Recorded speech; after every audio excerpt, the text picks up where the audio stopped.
కీర్తనలు గ్రంథం 41వ అధ్యాయము. బీదలను కటాక్షించువాడు ధన్యుడు. ఆపత్కాలమందు యెహోవా వానిని తప్పించును. యెహోవా వానిని కాపాడి బ్రతికించును. భూమి మీద వాడు ధన్యుడగును. వాని శత్రువుల ఇచ్చకు నీవు వానిని అప్పగింపవు. రోగశయ్య మీద యెహోవా వానిని ఆదరించును. రోగము కలుగగా నీవే వానిని స్వస్థపరచుదువు. యెహోవా, నీ దృష్టి ఎదుట నేను పాపము చేసి ఉన్నాను. నన్ను కరుణింపుము, నా ప్రాణమును స్వస్థపరచుము అని మనవి చేసి ఉన్నాను.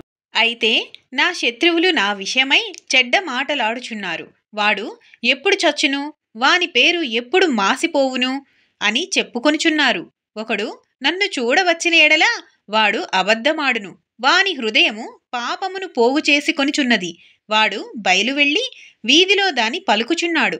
నన్ను ద్వేషించు వారందరూ కూడి నా మీద గుసగుసలాడుచున్నారు. నశింప చేయవలెనని వారు నాకు కీడు చేయనాలోచించుచున్నారు. కుదురని రోగము వానికి సంభవించియున్నది.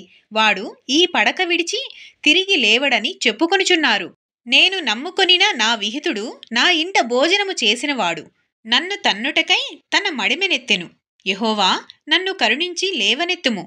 అప్పుడు నేను వారికి ప్రతికారము చేసెదను. నా శత్రువు నా మీద ఉల్లసింపకయుండుట చూడగా నేను నీకు ఇష్టుడనని తెలియనాయెను. నా యథార్థతను బట్టి నీవు నన్ను ఉద్ధరించుచున్నావు. నీ సన్నిధిని నిత్యము నన్ను నిలువబెట్టుదువు. ఇశ్రాయేలు దేవుడైన యెహోవా శాశ్వత కాలము నుండి శాశ్వత కాలము వరకు స్తుతింపబడునుగాక. ఆమెన్, ఆమెన్, ఆమెన్ ప్రభువా.